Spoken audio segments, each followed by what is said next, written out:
sometimes we take things for granted and we just expect it. It's an expectation because our tribe owns us and we've got to get that service to them. And I'm just glad that our company did what we did, and we've had a lot of resources that have helped us get to where we are today.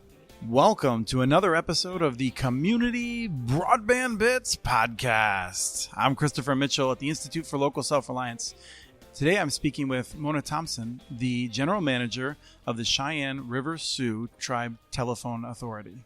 We're here at Gila River Indian Community in Chandler, Arizona, where we are at the Wild Horse Casino, where Gila River Indian Community is welcoming the National Tribal Telecommunications Association. Mona, you've been working as a general manager and even longer for the Telephone Authority in Cheyenne River Sioux for a long time. You're getting ready to retire. So I'm looking forward to catching up on some of the fun stories you've had over the years. But let's start with just telling us a little bit about Cheyenne River Sioux Tribe. So I always like to start by telling the history of our company. Our tribal leadership back in 1958 saw a need to provide telecommunications services to the tribal membership on the Cheyenne River Sioux Tribe Reservation. And so they purchased the local exchange from a family back in 1958. It was when there were overhead aerial lines and 8-party lines. So I always like to, for people that are younger than 20 years old, they may not have heard of 8-party lines. They haven't even heard of long distance. Yeah, right. So we progressed into, from 1958 to the early 1970s, we became the first tribal entity to borrow money from the Rural Electrification Association, and we used those funds to bury copper underground. So then the telephone service then became single party line in the early to mid 1970s. So then I go fast forward. I started in 1996 working at the CRSTTA, and I was marketing and economic development specialist at that time. And the Telecom Act of 1996 had started this whole revolution in telecommunications. So your telecom career is as old as most of the law that we're using right, at this point. that is right. We had started out with dial-up internet, and I remember, was that you that talked about it in the boot camp yesterday about dial-up internet and how slow it was and how you had to compete for if the phone rang, your internet connection dropped off. So I always say it was slow as molasses. And then we graduated to the DSL service, which was limited to subscribers that were within 3 miles of our central offices. We serve Dewey and Ziebot County on the Cheyenne River Sioux Tribe Reservation.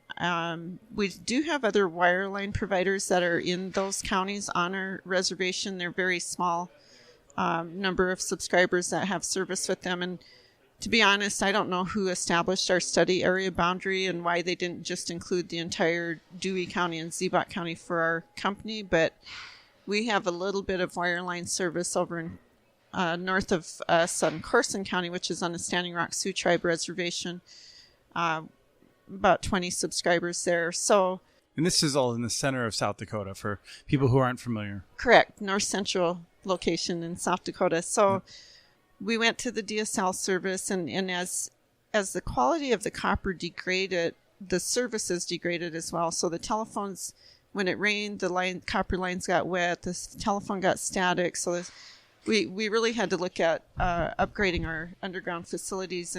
Or some of the bigger companies would say not. Right. But you decided to keep offering a high quality product. That is correct. And we have to, for everybody that resides within the Cheyenne River Sioux Tribe boundaries, we wanted to improve their service. So our board of directors in 2008 made the decision to apply for a RUS loan and do fiber to the home project. So we were awarded $37.8 million in 2010. So we started our fiber to the home construction project from 2010 to 2016. And we didn't have a crystal ball. We didn't know the pandemic would come in 2020. But it was something we had to do to improve the quality of the service to our customers. with the fiber optics, then we were able to provide good quality broadband internet service to our subscribers.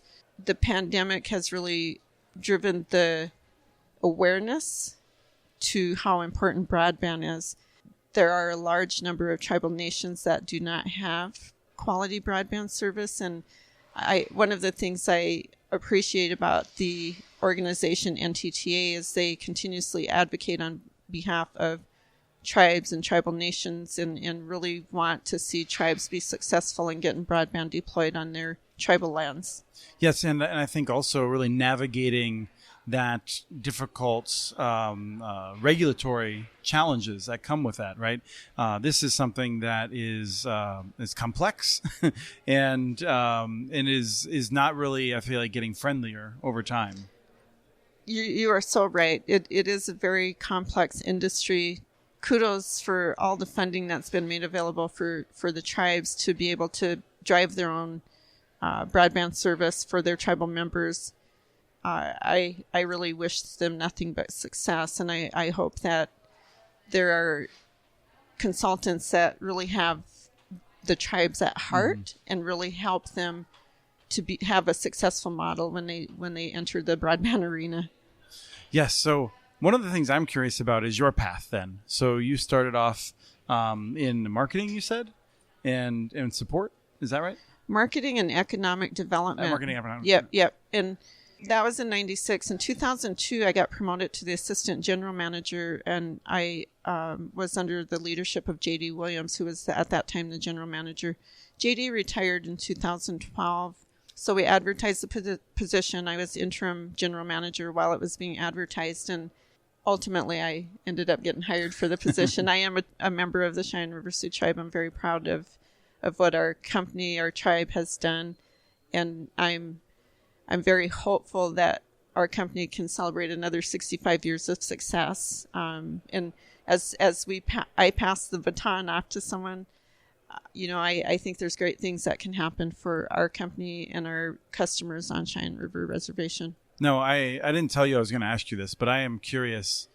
You are thought of as someone as a legend around here. Like, of the different folks, your name comes up frequently, and I feel like you're a very modest person, so I don't want to ask you that specifically. But I feel like you were the general manager during this very interesting time where NTTA went from a handful of members, 11, 12 members, is that right?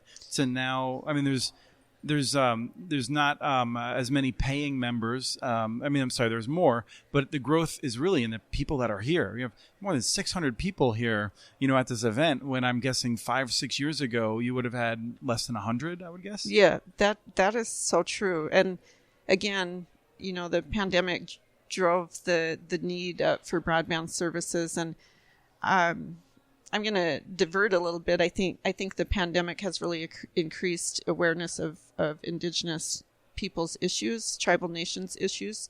It's brought them to the federal government level awareness, just the general public as overall the awareness. It's helped Indigenous people with their artwork, selling it on social media, because during the pandemic there was not a lot of movement. You couldn't fly places. You couldn't meet in person. So you had to do a lot of meetings virtually, and I think it was great for those Indigenous artists to be able to get their artwork out to the world. And yeah, there's a lot more interest, I think, in purchasing artwork, and so that really created new opportunities. It really did, and I'm a huge beadwork fan, and I'm on Instagram. And I probably shouldn't be using names, but Facebook I'm not. But social media platforms have really been good and bad in a lot of ways, just like anything else. How do all these people know who you are? That's a good question. You're modest to the end. Don't know. I'm not on Facebook. Well, so. One of the things that I'm fascinated by, and I'm curious if you have any sense of this. I mean, as I look around right now, I've only been learning about tribes in the broadband space for the past few years with the work with the tribal broadband boot camps. But I've noticed a few things. One is that there are a number of tribes where it feels like it's hard for women to get into positions of leadership. At the same time, when I look at leadership in the broadband space, I see a lot of women in tribes, right? Danae Wilson is at the White House now. You, Kristen Johnson, Valerie Fasthorse, Linnea Jackson, the people that we're often trying to figure out how to put on panels, they're almost all women that we keep coming across. And so, have you noticed anything as to any thoughts on how that is happening or why that's happened? I think my opinion on that is the women that you've mentioned are just driven by passion, and so when the powers that be select the positions, they recognize that passion and that drive in the women that you've mentioned. And I think that, the trend just in telecommunications overall, not just in Indian country, but overall, there are getting to be more and more women leading telecommunication companies. Allison Mitchell is the one I forgot. There's still others that you could probably name too, but I didn't want to leave her out. Right. Mohawk Networks, right? Yep. Yeah, it's starting to, the tide is starting to change in that arena. When I first started going to any industry meeting, I was pretty outnumbered. I mean, I might have been 1%, if even that, females. Right. So in today's world, there are more and more women that are entering the leadership roles for broadband and for their tribes. And at this event, we see a lot of women. I mean, for an NTTA events, I feel like there's more of a balance between the sexes than we often see at broadband conferences. You're probably right about that. Yeah. I go to the NTCA conferences. Those are large, all the rural telcos in the nation pretty much attend those conferences, and there are getting to be more and more women. Run by Shirley Bloomfield. That is right. That is correct. And Mike Romano does a wonderful job there as well as other members of their team. In the time 2010, you're looking at doing fiber to the home. There's others in the Great Plains who are doing this, some of the co-ops. Was that intimidating and scary to take out that volume of loans at that point? Or is there like somewhat reassuring that you have the regulated rates and everything and you have a little bit of a net? How did it feel at that time going after that project? It was shaky ground at that time. The USF reform was starting to take place, and we were really uncertain about the future of the financial viability of the project. In 2012, when JD retired, we were really at an impasse. We were at a crossroads. Our board of directors, we had a board retreat in 2013, and we had to make a decision. Do we continue with this fiber to the home project? We had already completed 2 exchanges, and it was a difficult decision, but our board of directors chose to forge forward with the project, and it was a very good decision on our board of directors' part to continue that fiber to the home project. And why is that? Why was it? I mean, obviously you have copper that's degrading, but what other pressures are you feeling to try to do the fiber to the home project? It was really just to get better quality service and not knowing how important the internet would become, because we still serve communities that are down in valley, so they don't have good cell phone service in those communities. And I think a lot of tribal nations or reservations have not good cell phone coverage because there are not that many towers on tribal lands. That is changing as well. So, but even now, a lot of our people that reside in the communities, they still can't get cell phone service, so they rely on our landline, our wireline phone service. And so it was really a matter of them having access to be able to call 911 in an emergency. So it was really something we just had to continue on with, is get that fiber project completed. Do all of your customers have fiber now? We have passed all houses, yes. The only ones that don't there's a new housing development in Eagle Butte that's going to be over 100 apartment complexes, homeowner houses. So those are new. So we're having to construct fiber to them.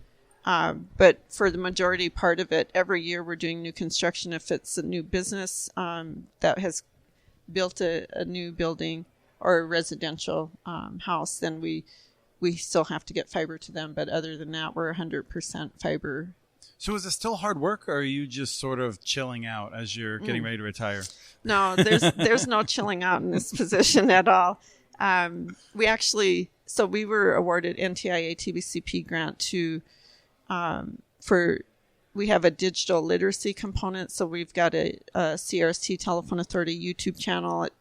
It instructs individuals how to apply for Lifeline, how to apply for ACP. We're also doing some other videos that how to be safe on the internet, how to protect your information. Right now we're working on one for social media, and we're going to try to highlight some local schools' social media pages, some tribal pages, some powwow pages, some Indian rodeo pages. Maybe we can get some Indian relay.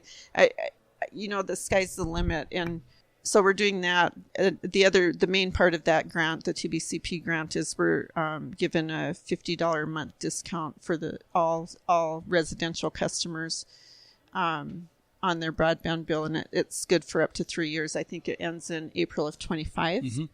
So we have that grant going. That's a good thing for all our consumers. We continuously hear how high the cost is. We're right now getting ready to upgrade our electronics platform. I was just going to ask you that. You would undo. Yeah. So Calix is our vendor that we utilize, and we're getting ready to upgrade that. We're going to try to do that before the end of the year. We're going to change our packaging offerings to our subscribers. We're going to try to just offer 2 speed packages. Some have bundled with long distance. We're really going to change up our package offerings to help not only the customer, but to help our billing department, to help our accounting staff. We're going to rework our service offerings to our subscribers. So we offer voice, data, and video. We also have a video product that we provide to our subscribers, and we have managed Wi-Fi service that we've had a slow rollout of it, but it seems to be really good for us that we don't have to do a truck rollout to 80 miles southwest of us to get a customer's internet fix. So we're now offering managed Wi-Fi service. We were just awarded this year, I think can't keep track of time, but early part of this year we were awarded the Reconnect 3 grant. We've got just under $17 million, and we're going to construct fiber to the home in the rural Timberlake Exchange, which is formerly CenturyLink territory. They're the ILEC there on Cheyenne River and Standing Rock. But we're going to do fiber to the home to the rural Timberlake Exchange, starting construction in 2024 for Dewey County on Cheyenne River, in 2025 for Corson County on Standing Rock Reservation. So they're still building out into nearby areas then? We are. What are the bigger challenges that you're facing? I mean, you just described a number of things that have to do with, I think, helping people better use the service and take advantage of discounts and that sort of a thing. In terms of for the telephone authority to succeed, what are some of the challenges you're still facing right now? Some of the challenges are the workforce, and I think a lot of employers probably experience the same issues that we do. Attendance seems to be an issue sometimes, but those young people. Yeah, and I don't just young people. I know. Yeah, and I don't want to elaborate on that, but I think. But we do hear that from a lot of folks. Like, it is we're in a situation where I feel like we are. In all places in the country, and probably in a lot of other places around the world, in Europe and elsewhere, we're in a situation where I think like the population dynamics are such that the people that we used to count on that would like come to work these jobs were not as on the edge of whether it's addiction or other challenges in their lives, and they were more able to commit to work than people who are now often filling those positions in some cases. So it's a societal wide issue that we're facing. Right. And another thing I'm excited about, and I want to be like optimistic about everything. So am I looking at it through rose-colored glasses? But is workforce development, and how do we make this broadband industry attractive to the youth of today, the future for tomorrow? And then it's all about being visionary and seeing how we can keep our company moving forward. Workforce development, I'm excited that we're bringing the Tribal Broadband Boot Camp. Thank you and Matt for considering it and coming out to Eagle Butte in October. Anybody that's listening that's representing tribal nations, please consider get online and register for this event October 24th through the 27th. Yeah, tribalbroadbandbootcamp.com or .org, either way. And there's a sign up at the bottom. People can register to express a preference, and then we'll try to get as many folks there as we can. Yeah. And so I'm really excited about that. I've been thinking about that.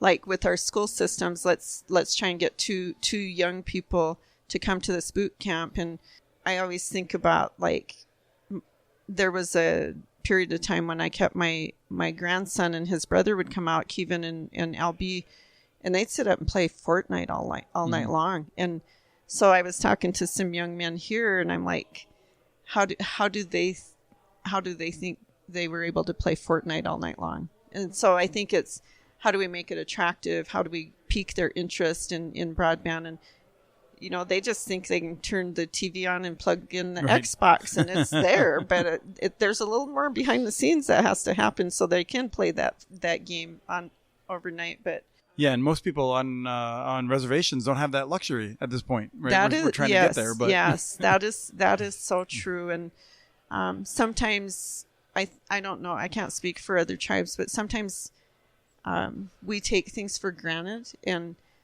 we just expect it. Mm-hmm. And that's kind of been how our company has been. It's like, it's an expectation because our tribe owns us and we've got to get that service to them. And it just started because the copper aged out on us. And I'm just glad that our company did what we did. And we've had a lot of resources that have helped us get to where we are today. Right. Yeah.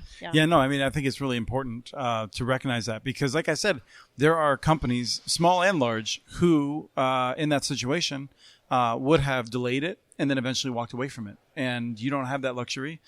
So it's really good that you stepped up to take advantage of that. Yeah. Is there any advice you have for, at this point, there are hundreds of tribes that are building their own networks or contracting to solve this problem. What have you learned? And this will be the last question. But what have you learned along the journey that you would share with others as they're trying to figure out how they're going to solve this problem on their reservation or anywhere in Indian country? My advice would be to find some really good consultants that can assist them in a complex industry and establish some good relationships with consultants that have the knowledge and the expertise to get them to where they want to be. And just study as much as you can and learn as much as you can and reach out to people that if you can't find the answer, there are plenty of people out in Indian country, consultants that can help you figure out the answers that you need.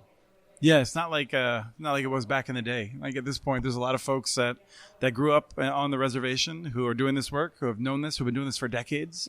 We got to tap into that knowledge. Yes, definitely. And people should definitely come down here to National Tribal Telecom. And I feel like I should set you up by just noting it'd be wonderful if there were opportunities to attend National Tribal Telecom Association meetings outside of Arizona. Oh, I'm with you on that. And I've talked to Godfrey about that. Hey, Godfrey, you need to come up to the north central part of the country. And you really, I continuously tell Godfrey, like, we've got to go to the other tribes. We can't just continue to stay in the Southwest here. Not that I don't love coming to Gila River and Wild Horse Pass Casino and Resort, but it'd be nice to go to where the other tribes are. Yeah. Northwest, Northeast, North Central. Yeah, 100%. Also, just got to make sure that people appreciate GRTI puts a lot into this to make sure it can happen. So we want to respect that, of course. Absolutely. But yeah, I think to make it accessible to more folks, it'd be wonderful to have it moving around. Yeah. And I think NTTA's done a great job. Godfrey's always out there advocating on behalf of all tribes to the best of his ability. And Gila River does a lot for this conference, and it continues to grow. And it's good to see all these tribes represented here. Yes. And I'm really excited to see where things go next. So my understanding is you are retiring but not disappearing. That is correct. Only a limited few will have my phone number, but I'll give my email address out before I retire. Excellent.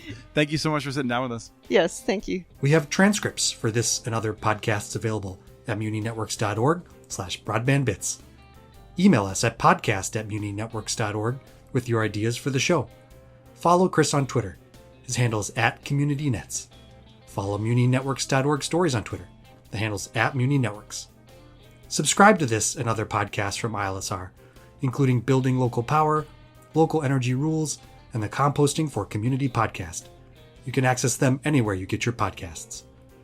You can catch the latest important research from all of our initiatives if you subscribe to our monthly newsletter at ilsr.org. While you're there, please take a moment to donate. Your support in any amount keeps us going. Thank you to Arnie Hughesby for the song Warm Duck Shuffle, licensed through Creative Commons. This was the Community Broadband Bits podcast. Thanks for listening.